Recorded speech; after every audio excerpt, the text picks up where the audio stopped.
નમસ્કાર, જય હિન્દ, વંદે માતરમ વિદ્યાર્થી મિત્રો, તમારું સ્વાગત છે આઈએસ લાઇફસ્ટાઇલ એકેડમી યુટ્યુબ ચેનલમાં, જ્યાં યુપીએસસી, જીપીએસસી જેવી કોમ્પિટિટિવ એક્ઝામની તૈયારી કરતા વિદ્યાર્થી માટે હું detail video information lecture provide કરું છું. તમારામાંથી ઘણા બધા વિદ્યાર્થી મિત્રોના ડાઉટ હતા કે સર ધ હિન્દુ અને કરંટ અફેર સ્પેશિયલી ફોર ઇંગ્લિશમાં પ્રિપરેશન કઈ રીતે કરવી જોઈએ, કેટલો ટાઈમ આપવો જોઈએ અને કઈ કઈ બાબતોનું ધ્યાન રાખવું જોઈએ.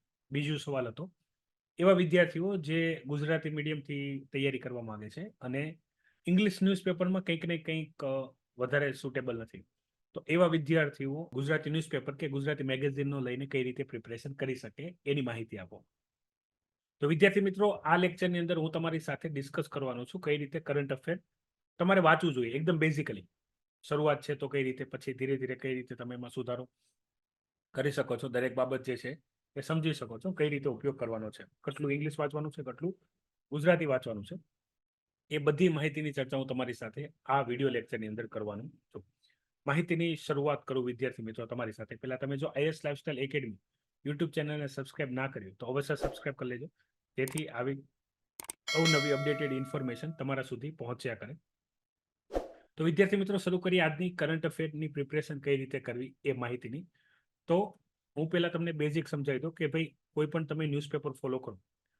ઇંગ્લિશ ન્યૂઝપેપરની હું તમારી સાથે વાત કરું તો ઇંગ્લિશ ન્યૂઝપેપરમાં તમારી પાસે બે ઓપ્શન હોય છે, તમને જે સારું લાગે તમે પ્રિફર કરી શકો છો. ઇન્ડિયન એક્સપ્રેસ છે અને ધ હિન્દુ છે, બંને સુટેબલ છે, જેની લેંગ્વેજ તમને ઇઝી લાગે. તો ઇન્ડિયન એક્સપ્રેસ એ તમે પ્રિફર કરી શકો છો, ધ હિન્દુ પ્રિફર કરી શકો છો. હવે આપણે ન્યૂઝપેપર વાંચવા શા માટે જોઈએ, એનું શા માટે આજ વાંચવા જોઈએ, સ્પેશિયલી ફોર યુપીએસસી. આ જીપીએસસી વાળા વિદ્યાર્થીઓ માટે આટલું બધું મહત્વનું નથી, પણ યુપીએસસી વાળા વિદ્યાર્થીઓએ ધ હિન્દુ શા માટે વાંચવા જોઈએ, તો યાદ રાખો, જે પણ ધ હિન્દુની અંદર જે પણ એડિટોરિયલ, હમણાં હું તમને એડિટોરિયલની પણ એકાદ બે એક્ઝામ્પલ આપીને માહિતી આપીશ તો તમને ખ્યાલ આવશે કે ધ હિન્દુની અંદર જે એડિટોરિયલ લખે, બરાબર, એ ગવર્મેન્ટ સર્વન્ટ હોય છે, બ્યુરોક્રેટ્સ હોય છે, અધિકારી હોય છે, અને કઈ રીતે કોઈ એક અગત્યનો મુદ્દો છે એ કોઈ પણ પ્રકારના પક્ષ લીધા વગર, બરાબર, પક્ષપાત જેને કહેવાય ને, કે એકદમ ન્યુટ્રલ ડિપ્લોમેટિક આન્સર, બરાબર, કઈ રીતે આપણે લખી શકાય, સિચ્યુએશનને આપણે કઈ રીતે સારી રીતે લખી શકીએ કોઈ પણ પ્રકારની બાયસમાં ફસાયા વગર, બરાબર. તો એ એક તો સમજવાનું હોય. બીજું, એક નેશનલ ઇસ્યુ જેટલા પણ હશે, યાદ રાખો, યુપીએસસીમાં નેશનલ ઇસ્યુ કામ લાગશે અને જીપીએસસીમાં સ્ટેટ ઇસ્યુ કામ લાગશે. ન્યૂઝની વાત કરું તો જેટલા પણ નેશનલ ઇસ્યુ છે, ઇન્ટરનેશનલ ઇસ્યુ છે, એ બધા ક્લિયર કટ ઇન્ફોર્મેશન તમને જે આ ન્યૂઝપેપર હશે એની અંદરથી તમને મળશે. ન્યૂઝપેપરમાં બધું લાઇન બાય લાઇન વાંચવાનું હોતું નથી. શરૂઆતમાં તમારે વાંચવું પડશે. જો તમારું બેઝિક એટલું બધું પાવરફુલ નથી અને તમે ત્યાં સુધી પહોંચ્યા નથી, તો શરૂઆતમાં તમારે વાંચવું પડે, તો જરાક વાંચવા ટ્રાય કરજો. તમારે હેડલાઇન વાંચવાની છે. આનું હું તમને ઉદાહરણ સાથે સમજાવીશ, એટલે ચિંતા ન કરો. હેડલાઇન વાંચો, પછી વિચારો કે આ જે ટોપિક જે છે, જે તમે વાંચી રહ્યા છો, કરંટ અફેરની અંદર એક જ વસ્તુ યાદ રાખવાની છે, તમને ખાલી ખબર હોવી પડે સિલેબસના ટોપિકની. જે તમારા સિલેબસના ટોપિક નથી એ નથી વાંચવાનું, જે સિલેબસનો ટોપિક છે, જેમાંથી પૂછાવાની આશંકા છે, એ વાંચવાનું છે. તો તમારો કરંટ અફેરમાં મેક્સિમમ ટાઈમ બચી જશે. તો જ્યારે પણ તમે એડિટોરિયલ વાંચો ત્યારે વિચારવાનું શું છે, સિલેબસના કયા ટોપિકમાં ક્વેશ્ચન પૂછાઈ શકે છે, સ્પેશિયલાઇઝ ફોર જીએસ. તો જીએસ તમારે યાદ રાખી લેવાનું કે જીએસ 1માં કયા કયા સબ્જેક્ટ છે, જીએસ 2માં કયા છે, જીએસ 3માં કયા છે, જીએસ 4માં કયા છે. શોર્ટમાં હું તમારી સાથે એકવાર ડિસ્કશન કરી લઉં. આ મેં માહિતી આપી રાખી છે, એટલે થોડીક સ્પીડમાં કહું છું, બરાબર, કારણ કે જે જૂના વિદ્યાર્થી હશે એની પાસે માહિતી હશે અને નવાને થોડુંક રિવિઝન થઈ જાય એ હેતુ સર. તો જીએસ 1માં history, art and culture, Indian society અને જીઓગ્રાફી હશે. જીએસ પેપર 2માં મેનલી પોલિટી, ગવર્નન્સ, પછી ઇન્ટરનેશનલ રિલેશનશિપ. અહીંયા વાત કરીએ જીએસ પેપર 3માં સૌથી વધારે સબ્જેક્ટ આવશે તો economy, agriculture, environment and ecology, science and technology, disaster management, internal security, અને જીએસ પેપર 4માં એથિક્સ હશે. આની સિવાય પણ ઘણા એસે માટે પણ ટોપિક કરંટ અફેરમાંથી ડાયરેક્ટલી લેવામાં આવતા હોય છે. ફિલોસોફિકલ ટોપિક ઘણી વખત આવે છે. સાયન્સ એન્ડ ટેક માટે ધ હિન્દુમાં સન્ડે સ્પેશિયલી ન્યૂઝપેપર આવે છે, જે સૌથી વધારે અગત્યનું હોય છે. સાયન્સ એન્ડ ટેકનોલોજીની મેક્સિમમ પ્રિપરેશન તમારે કરંટ અફેરમાંથી કરવાની હોય છે સબ્જેક્ટમાં. આની પહેલા સબ્જેક્ટ પ્રિપરેશન કઈ રીતે કરી એ માહિતી તમે ડિટેલમાં જોઈ શકો છો. તો આ વાત થઈ ગઈ બેઝિક. ન્યૂઝપેપરની અંદર તમે શરૂઆતમાં 60 મિનિટ આપી શકો છો, પણ તમારે ધીરે ધીરે એને ડિક્રીઝ કરવા ટ્રાય કરવાની. જો તમે ડેલી ન્યૂઝપેપર પ્રિપેર કરો છો તો. ડેલી નથી કરતા, તમારી પાસે ટાઈમ નથી રહેતો કોઈને કોઈ કારણોસર, કોચિંગને લીધે, પ્રિપરેશનને લીધે, તો તમે મંથલી મેગેઝિન ફોલો કરી શકો છો. પણ યાદ રાખો, મંથલી મેગેઝિન જો તમારી રેગ્યુલર તમે સ્કીપ કર્યા કરશો અને કરંટ અફેર ભેગું કર્યા કરશો તો મેલ પડશે નહીં. ડેલી કરો તો વધારે પ્રિફરેબલ રહેશે. તો પહેલી ઇન્ફોર્મેશન અહીંયા તમે જો વિદ્યાર્થી મિત્રો, આ જે છે એ છે એડિટોરિયલ. આને કહેવાય એડિટોરિયલ, બરાબર? અહીંયા લખેલું છે એડિટોરિયલ. આ નાના આર્ટિકલ છે, આ એડિટોરિયલ છે. એડિટોરિયલમાં કોઈ પણ મુદ્દા ઉપર ડિટેલ ડિસ્કશન આપેલી હશે. તો ઘણી વખત તમે હેડલાઇન્સ વાંચો તો પણ તમને આઈડિયા આવી જશે. કન્ટેન્ટ તમે વાંચશો તો પણ તમને ઘણો ખરો ખ્યાલ આવી જશે કે આખો મુદ્દો છે કયા ટોપિક ઉપર, બરાબર? તો અહીંયા જે એડિટોરિયલમાં ડિસ્કશન કરેલી છે એ આપણે ડિસ્કશન કરેલી છે આપણે નેબર કન્ટ્રી માટે, બરાબર? તો તમને જો જેવો તેવો સિલેબસ ખબર હશે તો તમને ખ્યાલ આવશે જીએસ પેપર 2 આઈઆર માટે અગત્યની વસ્તુ છે. બંનેનું કોમ્બિનેશન છે કે ભાઈ આઈઆરમાં પાર્લામેન્ટ કઈ રીતે કામ કરે છે, તો આપણી ફોરેન પોલિસી બને છે ક્યાં? તો આપણી સંસદમાં બને છે ફોરેન પોલિસી, બરાબર? પહેલા લુકિસ્ટ હતી, અત્યારે એક્ટિસ્ટ છે, બરાબર? તો બધું ક્યાં બને? પાર્લામેન્ટનું. પાર્લામેન્ટ જે આપણા નેબર કન્ટ્રી સાથે આપણે કોઓપરેશન કઈ રીતે વધારવું એના માટે શું કરશે? પોલિસી બનાવશે. એ પોલિસી આપણે લાગુ કરશું. હવે આપણે જ્યારે એક્શન લઈએ તો રિએક્શન આવે, બરાબર? આઘાત પ્રત્યાઘાત જેવું કે ભાઈ આપણે કોઈને મદદ કરીએ તો અમે સામેથી મદદ મળે, મદદ ના કરીએ તો એ પણ એના રિલેશન ધીરે ધીરે ઓછા કરતા જાય. તો એ જ વસ્તુને અહીંયા આપેલી છે, Indian problem external and internal. Internal security માટે પણ અહીંયા ક્વેશ્ચન બની શકે છે. મેઇન વસ્તુ શું છે તમને ખાલી ખબર હોવી પડે, સિલેબસ અને ટોપિકની. આ કન્ટેન્ટ, બરાબર? જે કામનું કન્ટેન્ટ નથી એ તમે ટોટલી સ્કીપ કરી શકો છો, બરાબર? અહીંયા ઇઝરાયલ હમાસવાળી પણ વાત કરેલી છે. તો બંનેની વચ્ચે પ્રોબ્લેમ શું છે, શા માટે બંને લડે છે, કયા કારણથી લડે છે, એનું બેઝિક ઇન્ફોર્મેશન તમારી પાસે જે તે કન્ડિશનમાં હોવી પડે. અહીંયા જે એડિટોરિયલ આર્ટિકલ આપેલો છે એમાં ડિસ્કશન કરેલી છે ઇન્ડિયા ફ્રાન્સ રિલેશનશિપની. પહેલેથી આપણે આઈઆરની અંદર આવે ઇન્ડિયા ફ્રાન્સ રિલેશનશિપ, કેટલા બેનિફિટ છે આપણને ફ્રાન્સથી, અને અત્યારે ઇન્ડિયા ગ્લોબલ માર્કેટ છે તો ફ્રાન્સને પણ મદદ મળે છે ઇન્ડિયાથી એગ્રીકલ્ચર પ્રોડક્ટને ઘણી બધી બીજી બાબતોને લઈને. તો ઇન્ફોર્મેશન તમે અહીંયા વાંચશો તો તમને ખ્યાલ આવશે. હવે નીચે એડિટોરિયલની હું તમારી સાથે ડિસ્કશન કરું તો અહીંયા આપેલું છે મ્યાનમાર માટે. તો આ જે છે આ મ્યાનમાર વાળું જે છે એ પણ સેમ વસ્તુ છે, જીએસ પેપર 2 માટે થશે આઈઆરમાં, ઇન્ડિયા મ્યાનમાર રિલેશનશિપ. હવે ઇન્ડિયા મ્યાનમાર રિલેશનશિપમાં તમને શું ખબર હશે?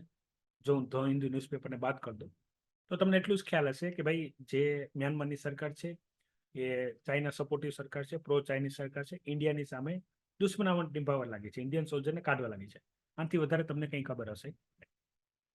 હવે તમને ક્વેશ્ચન શું પૂછાશે? શું ઇન્ડિયાએ મ્યાનમારની સાથે રિલેશન ખરાબ કરવા જોઈએ? અથવા ક્વેશ્ચન આવશે કઈ રીતે કે મ્યાનમાર ખરાબ છે, આપણે એની સાથે રિલેશન રાખવા જોઈએ નહીં. કમેન્ટ, એક્ઝામિન ઓર ક્રિટિકલ એક્ઝામિન, આ રીતનું ક્વેશ્ચન આપી દેશે. તો આવા જે પણ ક્વેશ્ચન આવશે તો હંમેશા યાદ રાખજો, ઇન્ડિયાની પહેલેથી પોલિસી છે, બરાબર? ઇન્ડિયા યુદ્ધ શરૂ નહીં કરે અને યુદ્ધ કરવાય ના જોઈએ. પાડોશી દેશ સાથે આપણે યુદ્ધ કર્યા કરશું તો આપણા ટોટલ રિસોર્સિસ, આપણા ટોટલ ફોકસ ક્યાં જતા રહેશે? યુદ્ધમાં જતા રહેશે, બરાબર? તો આપણે જે ડેવલપમેન્ટ કરવાનું હશે એ નહીં થાય, આપણે ડિસ્ટર્બન્સ રહેશું.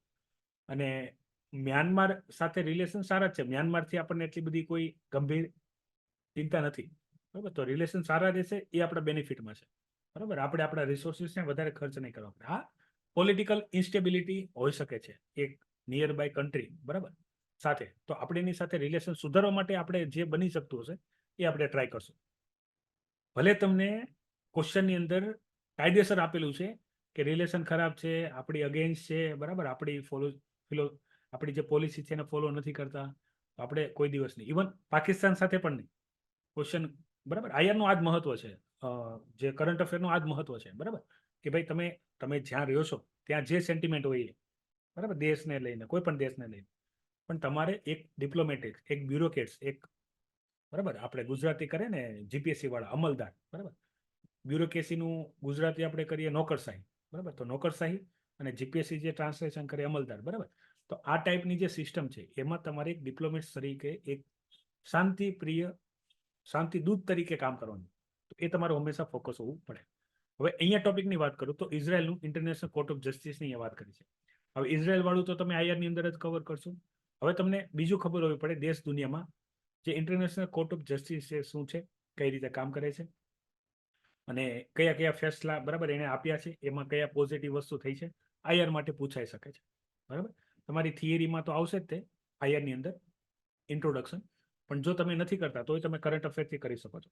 તો કરંટ અફેરનો મેઇન બેનિફિટ શું લેવાનું? કરંટ અફેરની અંદર જે કંઈ નવી વસ્તુ લાગે, જે તમને ઇમ્પોર્ટન્સ ખબર હોય, એનું ફટાફટ ગૂગલ કરવાનું, એટલે તમને ખ્યાલ આવી.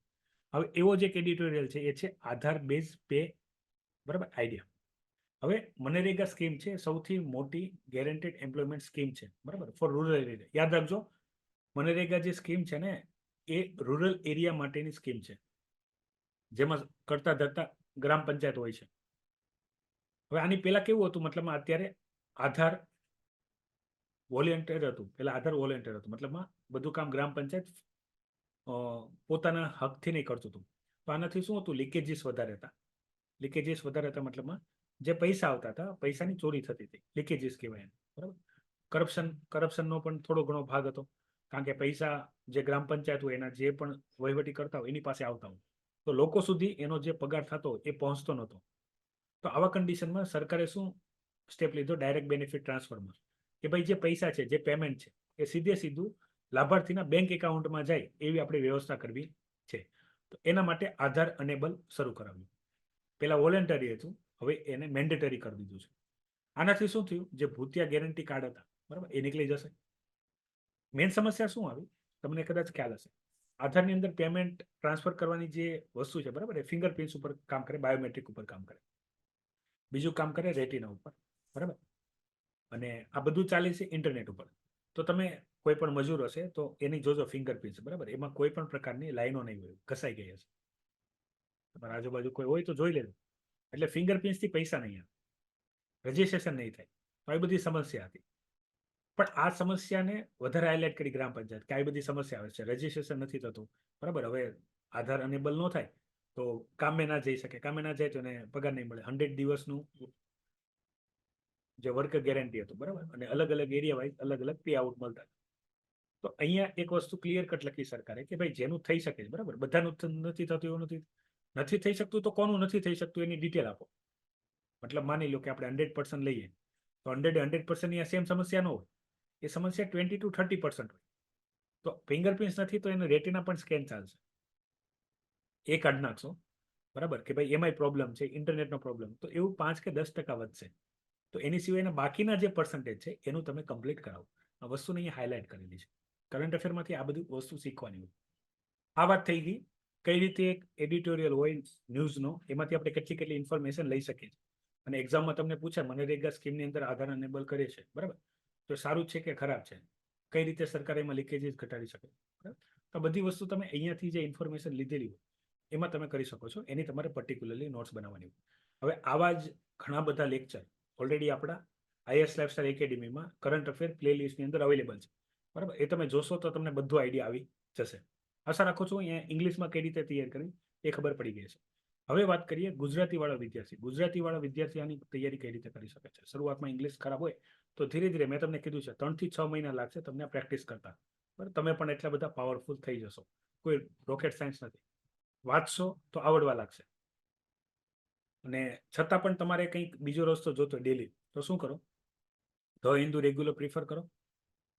વીકમાં એક વખત આખા વીકના ન્યૂઝપેપર ઉઠાવો. કયા? ગુજરાતીવાળા, જેમાં નેશનલ ન્યૂઝ આપેલી હોય, નેશનલ ન્યૂઝ, એ પત્તું ખોલો અને એની અંદર આ જે પણ ઇન્ફોર્મેશન આ રીતે આપેલી હોય, બરાબર. હવે તમને ખ્યાલ આવી ગયો કે જે સિલેબસના કામના જે ટાઇટલ હોય એ જ આપણે વાંચવાના છે. હવે આ ટોપિક ક્યાં કામ લાગશે? આ ટોપિક કામ લાગશે જીએસ પેપર 2 પોલિટીમાં, વેલફેર સ્કીમમાં, બરાબર, જીએસ પેપર 3માં ઇકોનોમીમાં, બરાબર. આ બધું ઇકોનોમી એમ્પ્લોયમેન્ટ માટે જ આ બધી વ્યવસ્થા કરી હતી. તો આ રીતના જે સબ્જેક્ટના જે ટોપિક છે એ ટોપિક તમને ખબર હોય તો તમે એ જ ટોપિક ગુજરાતી ન્યૂઝપેપરમાં વાંચી શકો છો. કારણ કે બની શકે અહીંયા ઇંગ્લિશ કન્ટેન્ટ તો સારું આપેલું છે પણ ગુજરાતીમાં લખું શું એ પણ એક સમસ્યા હોય. તો ગુજરાતી માટે તમે ગુજરાતી ન્યૂઝપેપર ફોલો કરી શકો છો. બીજો રસ્તો શું છે? ઘણી બધી લોકલ પબ્લિકેશન છે ગુજરાતની અંદર જે સારી મંથલી મેગેઝિન પબ્લિશ કરે છે. તો એ મંથલી મેગેઝિન તમે ફોલો કરી શકો છો, બરાબર. એ તો એક મેગેઝિન હોય તો 2-3 વિદ્યાર્થી મિત્રો શેરિંગ કરીને તે વાંચી શકે છે, બરાબર. એવું કોઈ ઇશ્યુ નથી કે ભાઈ કોઈ સમસ્યા થાય. તો જે આ રીતે નેશનલ ન્યૂઝ હશે ઇંગ્લિશ, અને જે બાકીની ઇન્ફોર્મેશન હશે ગુજરાતીમાં વાંચીને તમે નોટ્સ બનાવીને કામ કરી શકો. યાદ રાખજો, કરંટ અફેરની બધી નોટ્સ બનાવવાની નથી. એવા કોઈ અગત્યના ડેટા જે અહીંયા આપેલા હોય, બરાબર, જે કામના હોય, જે બહુ કોન્ક્રીટ સ્ટેટમેન્ટ હોય એ જ તમારે યુઝ કરવાનું છે. અને અત્યારે જે સિસ્ટમ છે આધાર બેઝ પેમેન્ટ સિસ્ટમ, બરાબર. મેન્ડેટરી કરવાનું કારણ એ મેં તમને કહી દીધું, કારણ કે જે મનરેગામાં પેમેન્ટ આવતું હતું તો જે વર્કર કામ કરતા હતા એને સુધી નહોતું પહોંચતું, તો એના સુધી પહોંચવા માટે વ્યવસ્થા કરેલી હતી. તો રેફરન્સ માટે તમે જે ઓલરેડી કરંટ અફેરના વિડીયો અવેલેબલ છે એ જોઈ શકો છો, અને બીજા કોઈ પણ ડાઉટ હોય તો આ વિડીયોની કમેન્ટ બોક્સમાં કમેન્ટ કરી શકો છો. આવી અવનવી માહિતી સાથે હું તમારી સમક્ષ ફરીથી હાજર થઈ. તમારે જે પણ કોઈ ડાઉટ હોય વિડીયોની કમેન્ટ બોક્સમાં કમેન્ટ કરી દેજો. અને યુપીએસસી નેક્સ્ટ બેચ શરૂ થઈ ગયો છે, એની પણ ઇન્ક્વાયરી કરવી હોય તો એકેડમીનો જે મોબાઈલ નંબર છે એના ઉપર તમે કોલ કરીને માહિતી લઈ શકો છો. કરંટ અફેર માટે પણ કરંટ અફેરનો બેચ જોઈન કરવો હોય તો પણ તમે કરી શકો છો. અહીંયા તમારાથી વિદાય લઉં છું. નવી માહિતી સાથે ફરીથી તમારા સમક્ષ હાજર થઈ. ત્યાં સુધી જય હિન્દ, વંદે માતરમ.